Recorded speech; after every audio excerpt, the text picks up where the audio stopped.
O yan po mga ka-HVAC at alae, ituturo ko po sa inyo kung paano po ba mag-repair ng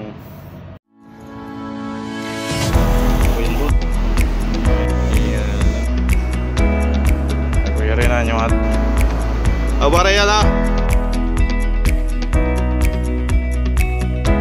Bali, nakahanda na po dito ang ating mga gamit. Itong ating carbon brush, itong soldering lead, tsaka itong ating soldering iron na na 100 watts. Ito po, kailangan po medyo malakas yung ating soldering iron, tsaka itong ating ratchet na 7. Ngayon, bali painitin po natin yung ating soldering iron para habang nagbabaklas tayo, mainit na yung kanyang soldering iron. Ngayon po ating baklasin po natin yung kanyang yung kanyang carbon. Papalitan po natin ng carbon brush. Bali ang kanyang carbon brush po ay ito pong Fuji Carbon MFG Corporation, made in Japan. Ito po, yan. Ito po ang ating carbon. Ngayon po, baklasin na po natin itong alternator. Bali, nakahanda na po yung ating gamit dito.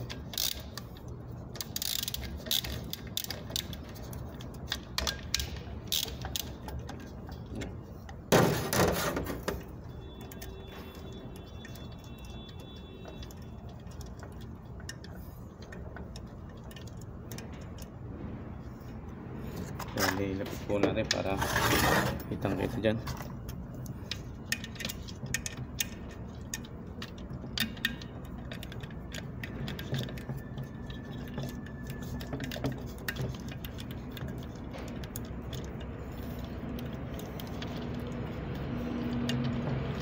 Bali po, hindi na po ito kumakarga, itong itong alternator na ito. Ngayon po tatanggalin po natin kung bakit hindi siya kumakarga.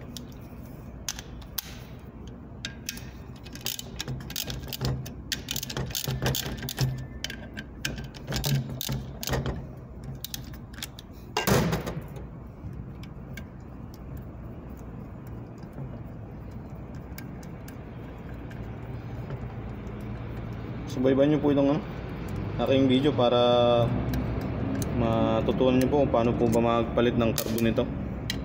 Kahit carbon lang po matutunan natin magpalit para hindi na po tayo bibili ng ng buong alternator, kasi ang alternator medyo mahal po yan Ang bago po nito mga nasa sa mga 4 hanggang 5,000 ganyan.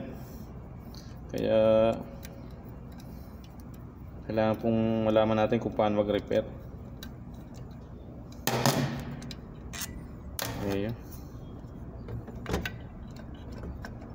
Ayun po pala ang kanya pong carbon ay maliit na, wala na po siyang pudpud na yung kanyang carbon, kaya papalitan po natin siya. Ayun na po, tanggalin po natin ito. Dito muna po natin ilagay yung soldering iron, ilagay natin ito sa tabi. Pwede tanggalin po natin to para matanggal yung kanyang bolt, ay yung kanyang spring. At tanggalin po natin ito.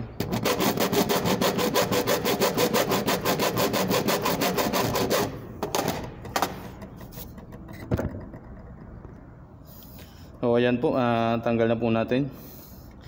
Tanggal na po natin yung ating carbon na luma. Ito po yun, sira na po yung kanyang carbon. Ito na, hindi na po siya pwede.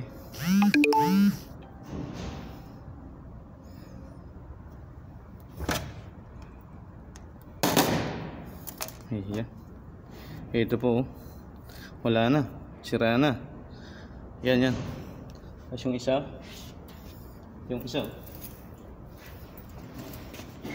po yung isa Wala na talaga. Ngayon, yung bago po, tingnan po natin yung bago. Pagkakaiba ng bago. Yung bago natin. Bali, ang part number niya po ay NF313 /314. Ito po. Ito po kanyang part number. Yan yan. Kita ko po sa inyo. Para alam niyo po kung ano yung bibilhin yung ano. Kita ba? Hindi yata. Ayan. Kita naman siguro. Yan po. Bali, ito po ay hindi po ito ano. Hindi po ito eksakto doon sa loob. Masikip siya. Kaya ang gagawin natin dito, pabawasan natin to.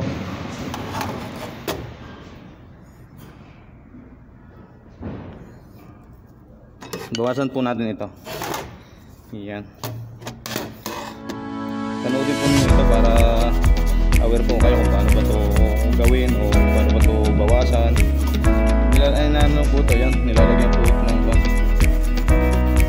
Yang kakaskas nyo lang ito. Ganyan na pag ganyan. Yan. Hanapin lang natin yung size na ano na kanya napapasok doon sa kanyang housing. Tapos yung ating soldering iron medyo ano na, patayin muna natin para hindi masira. Yan. Mainit na po yun. Ngayon, testing po natin kung kasya na siya. Ngayon, hindi pa po. Lagyan po natin ating pong ikaskas pa po natin. Yan. Gamit po kayo ng kikil o kaya ay yung sakto na po. Oh, gandang ganda. Napakaligat ng ano ng pagkakapit niya. Ayan po, dapat po lumalaro. Iyan, ganyan, lumalaro na ganyan kasi pagka hindi i-stack po yan, hindi rin magiging gaganda ang kanyang karga. Yan, yan po, dapat aware po kayo dyan. Yan. Yung isa po anuhin ko din, paliliitin ko din.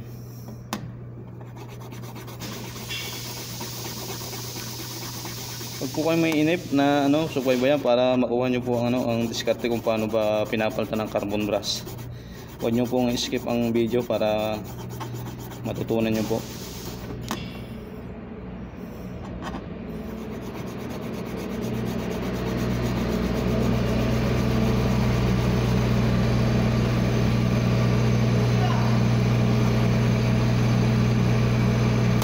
Hindi pa rin sakto. Malaki pa rin.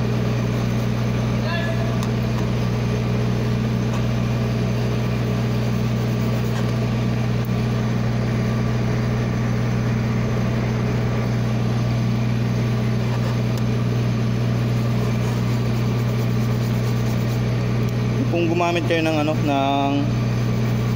tawag dito paper sand, liha, liha po, para kung wala po kayong ganito na kikil, pwede po yung yung liha. Yan, okay na po, lumalaro-laro siya. O yan po, ganyan dapat. Ngayon po, i-on po ulit natin yung ating soldering iron para uminit ng gusto at lalagyan na po natin ng carbon. Yan, inat natin yung yung pinaka spring nya, isa-isa muna natin lagay para hindi tayo mahirapan. Yan, bali ngayon po natin ganyan garin mga ka HVAC ala garin po ang paglalagay. Yan, yan po. Tapos atin pong babatakin, ating hihilahin. Yan. Tingnan natin ano. Yan.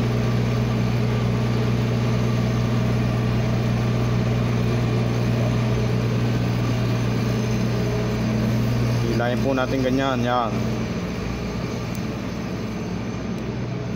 Yan, kailangan pong may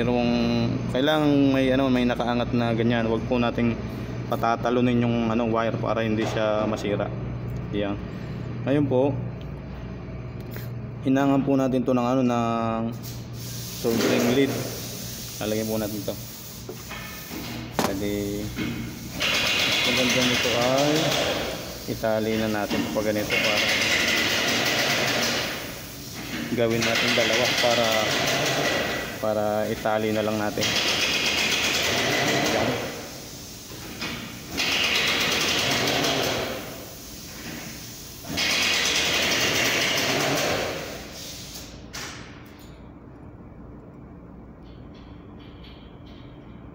O yun po mga kuhan dyan, paki-comment na lang po kung meron po ba kung hindi tamang nagagawa dyan o ano.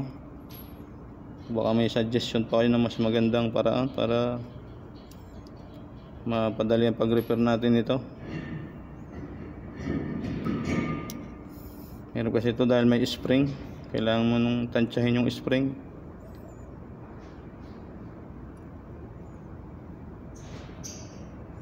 Kung hindi kasi tumama yung spring,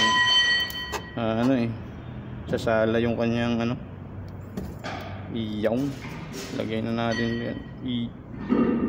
Suot na natin yung spring sa kanyang wire para hindi na siya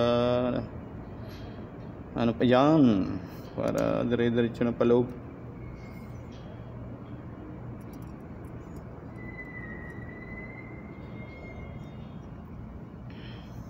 Nako, talagang mahirap pong magpatama. Mahirap talagang magpatama ng sa butas pagka ganitong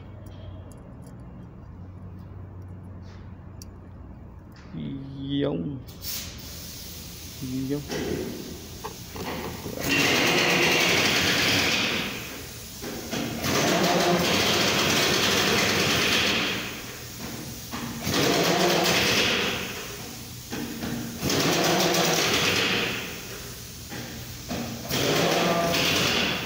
yun bali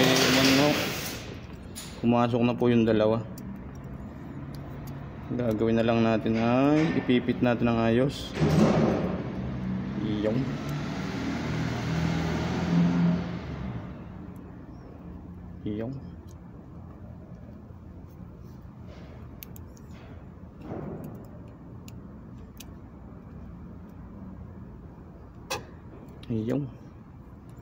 bali ilak natin para isang hinang na lang.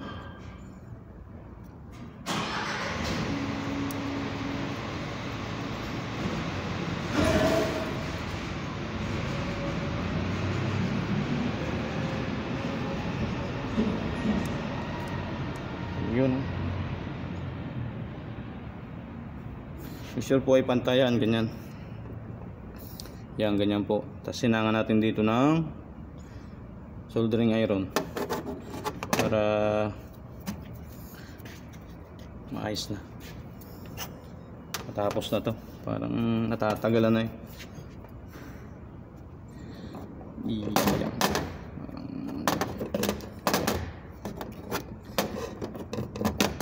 Hirap po pagka nag-iisa. Kailangan pong laging may partner eh. Yung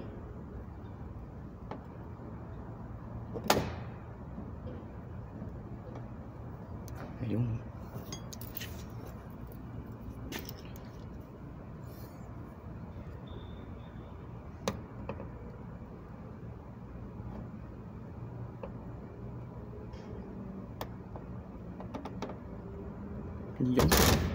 Kailangan po ang ating soldering iron ay mataas ang mataas ang kanyang wattage para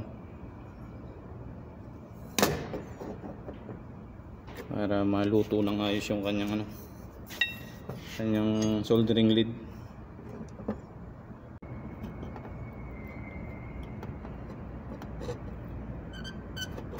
Ayun. Madali. Putulin na po natin yung wire para hindi na siya magdikit.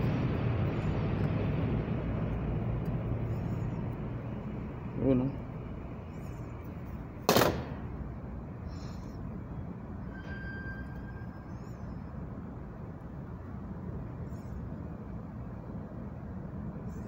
Ako parang nagsama. Bali, ano natin? Tanggalin natin, baka hindi gumana. Yung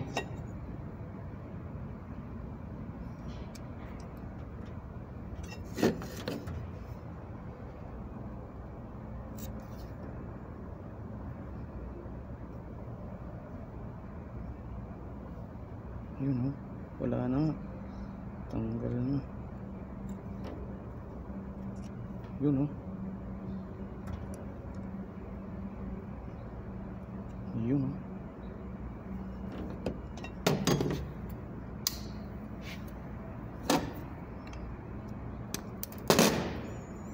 Oh, ayan po mga ka-HVAC. Ayan po ang ano, ang dapat luto ang hinang para ayos ang kanyang karga, maayos siyang kumarga. Ngayon po okay na po to. Ibabalik na po natin ito sa ano, sa kanyang alternator. At okay na po ito. Pwede na po itong ikabit. Iyan.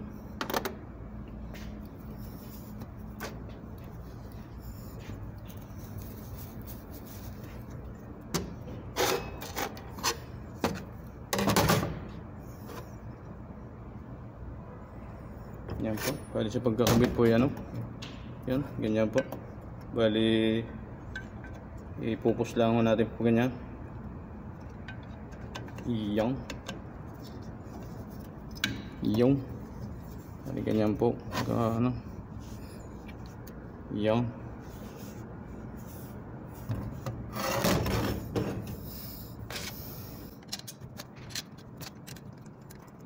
Ano po yun? Makakagala po yun. Kasi sira lang po dito ay, yung kanyang carbon brush. Iyo.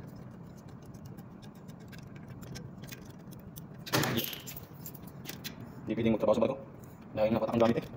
Buti na ito pwede yung siman. Kaya pala pwede ka pag-siman, walang gagastos eh. Wala walang gagastos eh, pas-siman. Dito lang po yung talagang hindi ko pwede pag-siman. Kasi walang siman, sa kanta ko yan, manluloko. Si manluloko ka pala. Ito po yun. Baka madalatan mga siman, hindi ka naman mga siman. Hindi ka manluloko, kami ang niluloko. Nakarelate pa rin nga eh. Dito lang po yun. So kung malaga, tinuro ko sa inyo po yung, yung mga diskarte na kung paano ano, palitan yung carbon brush. Sana po ay kayo ay nag-enjoy at sana po kami natutunan sa aking mga ginagawa, sa aking mga pinagagawa at sa aking pinagsasabi. Ay sana kayo ay may natutunan. At sana po naman ay huwag niyong kalimutang mag-like, mag-subscribe at i-hit ang notification bell para update po kayo sa mga video na ini-upload ko. Ay yun po, maraming salamat po. It's back at Alay TV. Goodbye po, maraming salamat.